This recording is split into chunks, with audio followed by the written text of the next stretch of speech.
জাতির সত্যিকার নবজন্ম হবে। এটা শুধু নির্বাচন না, এটা নবজন্ম। এই যে এত ত্যাগ, এত রক্ত, এত আত্মাহুতি, এগুলো সার্থক হবে যদি আমরা ওই নবজন্মটা লাভ করতে পারি। আমার মাঝখানে একটু মনে পড়ছিল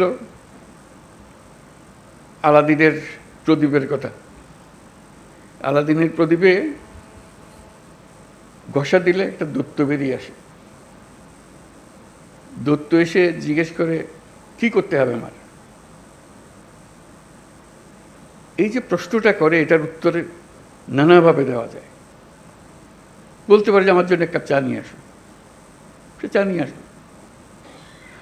তাকে যদি বলা হয় সারা দুনিয়া আমার কাছে নিয়ে আসো, সারা দুনিয়া নিয়ে আসতো। এখন ছাত্র জনতা অভ্যুত্থানের মাধ্যমে সেই দৈত্য সৃষ্টি করে দিয়েছে আমাদেরকে। আমরা তার কাছে কি চাইব?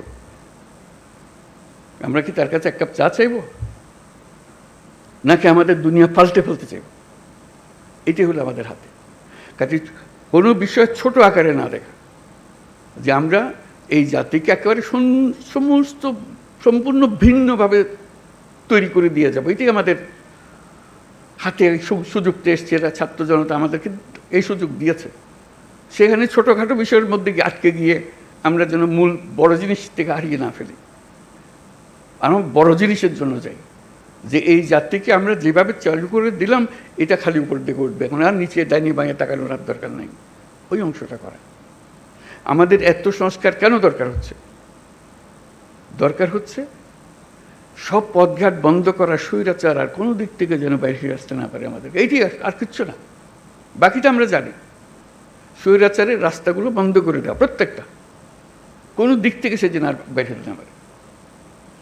তো সেই স্বৈরাচারকে বন্ধ করতে হলে আমাদেরকে সব একমত হয়ে এটা করতে হবে।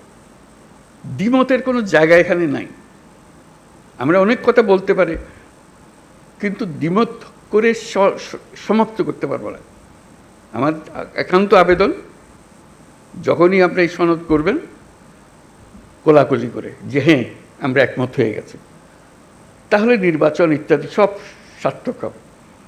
যতই আমরা ওই নোকটা দিয়ে দিয়ে যাই, এখানে এ করবো, এই দিয়ে দিতে পারি, আমাদের মনের আশা ব্যক্ত করতে পারি, কিন্তু যেই মহান ঐক্য আমাদের দরকার, যেহেতু ওই আলাদিনের দৈত্য আমাদের সামনে আছে, তার হুকুম দেওয়ার আমার সুযোগ আছে। এই আমি চাই, কি চাই সেটা ঠিক করি, কিভাবে করবে দৈত্য ঠিক করে দেবে, কোনো অসুবিধা নেই। আমরা এই চাই, এই চাইয়ে তখন আমরা এক্সপার্টকে বলবো যে এই চাই, কাজে আমাদেরকে এইভাবে করে দাও, তাহলে আমরা সে পথে অগ্রসর হতে পারি। শুধু আপনাদের কাছে শুধু আবেদন, আমরা একটা অনন্য দৃষ্টান্ত স্থাপন করেছেন, কাজে কিন্তু বিন্দুমাত্র সন্দেহ নেই। যখন ঐক্যমত্য কমিশন গঠন করলাম, আলী রিয়াজকে বললাম, উনিও জানেন না এটা কী জিনিস, সদস্যরাও জানেন না এটা কী জিনিস, আমরা চেষ্টা করে দেখি, সবাই মিলে দেখি, ইট ক্লিকড। আপনারা গ্রহণ করেছেন, এটি হলো মস্ত বড় অর্জন। এই অর্জন করতে পেরেছেন বলে আজকেও সবাই মিলে বসছি। তারপর বলছি যে আমি যাবার পরেও আপনারা বসে থাকবেন, আপনাদের আলোচনা চলতে থাকবে। কী পরিমাণ ধৈর্য প্রয়োজন হয় এই একই আলোচনা বলতে থাকা, করতে থাকা, যেহেতু আমাদের ওই লক্ষ্যটা আছে।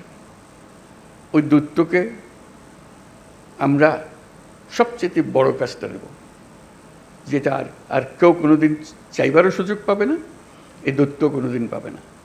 একবারই পাচ্ছি আমরা এই দৈত্য। এই দৈত্যকে আমাদের মনের সমস্ত আশা তার ঘাটে দিয়ে দেবো, যে এটি আমাদের পূরণ করে দাও।